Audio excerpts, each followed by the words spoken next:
going to move straight on to Tania Estrada. She is the Community Programs Director for the Women's Building. Hi, Tania. Can you hear me? Well, All right. Hi. Yes, I have you as well. So much of what we've been talking about has centered around business, getting people back to work. But we have an incredible need in our community, as most do, to support women, especially in a time like this. I know domestic violence numbers are up. We have a lot of people, women, children in this area who need your services so desperately right now. Tell me about the Women's Building and tell me what you're doing during this pandemic time. yeah, thank you. So the Women's Building has always been committed to be there for the community since it existed, you know.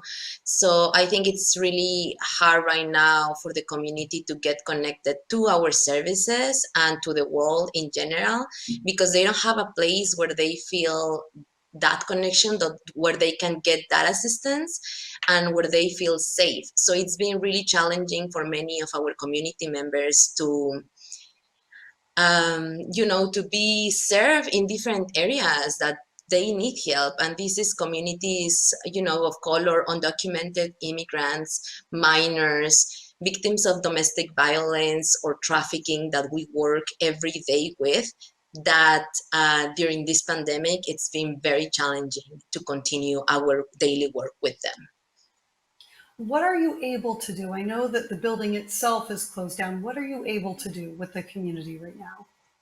So we usually have 14 programs, social services programs available for the community, but right now we are only able to go with 9 of them. And we either have them on site because we do have a food pantry where we serve the community, pantry that they can take home every week. But those numbers have been increasing a lot since the pandemic started. So we are seeing now more clients and non-clients coming into the building that we want to serve. So we are not saying no to anyone until we run out of food. We are able to serve everyone. And we are considering other options, including a second day of the pantry because of the numbers that we've seen and the need in the community. We have some I, programs on I site. Sorry? oh no, I'm so sorry. I was just going to say I live across from the food bank, and a month ago there were 20 people over there every Wednesday and Friday. Uh, 2 weeks ago there were 40. Yesterday there were 300. And noticing the different people who are starting to come, I mean, it really drives that need, not just in my backyard, but in my front yard and in all of our communities. There is just such a need. How are you with food supplies? Is that someplace that you need folks? Can we bring food? What can we do to help? So we receive different types of funding and we are able to provide different services for the community. This one is through the food bank. And I think those numbers are the ones that we are actually seeing ourselves increasing every Monday morning when we run the food pantry. Um, so it's very important for us to continue supporting organizations in different areas because I think one is food that we serve the community with, but there's so many other like different resources that we provide the community with that are essential for them. We run the family reunification program, so we're able to do fingerprints for those minors crossing the border and provide them with enough with the documentation so they can be released and saving the community with their families. And known police department is doing fingerprintings right now in San Francisco or Bay Area, except the Women's Building. So, there's some services that we still need to offer the community on site. So we are going to the building on different days at different times to provide those essential services, and some others that we can run from home, telephone, video calls. We do it, such as the resource clinic. So we are calling all the clients that we work with in the past year to see how they are doing and what is the help they need the most in or assistance. We've been, attending, serving calls to help fill out unemployment applications or the census. They don't have access sometimes to computer, or they need a referral for somewhere. We've been very aware of the domestic violence situations.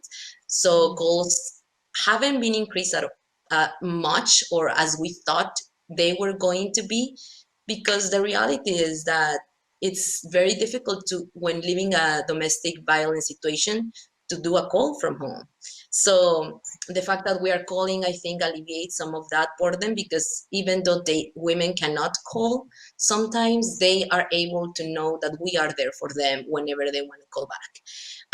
And even when we call, we time ourselves. We have sometimes less than a minute to talk to these women, making very specific questions, yes or no, with yes or no answers to expect from them, so that we know if they are in a safe environment, or, to provide some of other resources that they can get in these moments.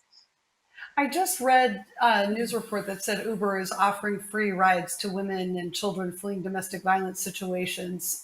Do you know about this? And do you know, is your center working with that program in any way?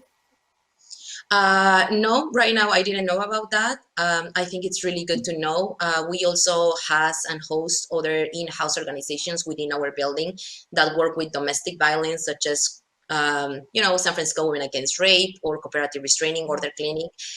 So there's a different organizations within the building that are currently operating for them. So And Tanya, I had to put my glasses on. A reader or a viewer question just came in. Does the women's building need volunteers? How are you training new volunteer staff? And does the women's building need, yeah, it was the same one. Sorry. It's the same one posted there twice. But do you need volunteers? How are you training the staff? And I think what I'm hearing, just all my different gadgets going off around me, is how can we help support you, support our community? So yes, we do need volunteers. We're currently recruiting for the food pantry on Monday mornings, but we have very specific guidelines for that, because the majority of the people that volunteer for us in that program is were seniors. So we had to stop from we have to just like limit their access to the volunteering opportunity that they were running. So they are coming as clients but not as volunteers. So the food pantry is one of the programs where we are actively recruiting volunteers. There's a link in our site where it directs you to the volunteer coordinator, and she will be doing some, virtual training, but also on-site training prior to the pantry, so that we know, the updates or new guidelines, or just to how to run the pantry with the proper social distancing and all the healthy measures that are there. In terms of how can we help, I think that the best way to help, I think, is donations. We have also received masks from other members in the community. Right now, we're partnered with different organizations to do more advocacy efforts for different communities in many areas, and also, to get the basic things that sometimes is very hard for ourselves to get. Immigrant communities, victims of some sort of trafficking, people that are losing their jobs and even homes, they can afford to pay, I don't know how much for a hand sanitizer or for a mask. So I think that the donations that we are receiving from different community members, either, in items within this area, or money-wise, everything helps the community to get that from our building. Okay, and anything else you want to make sure people watching this or listening to this know before we say goodbye? Yeah, so I think that you can learn more if you go into our website. There's a lot of information there on how to donate if you find yourself like, in a good opportunity to do that right now. And I think that's very important for us to think. There's some of us that are fortunate to have a home and a job that is very active right now.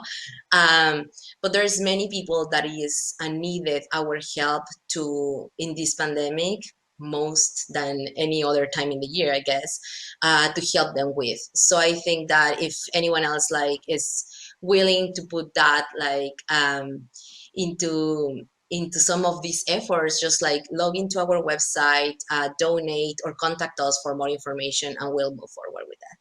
Thank you. Tania, thank you so much. Tania Estrada, Community Programs Director for the Women's Building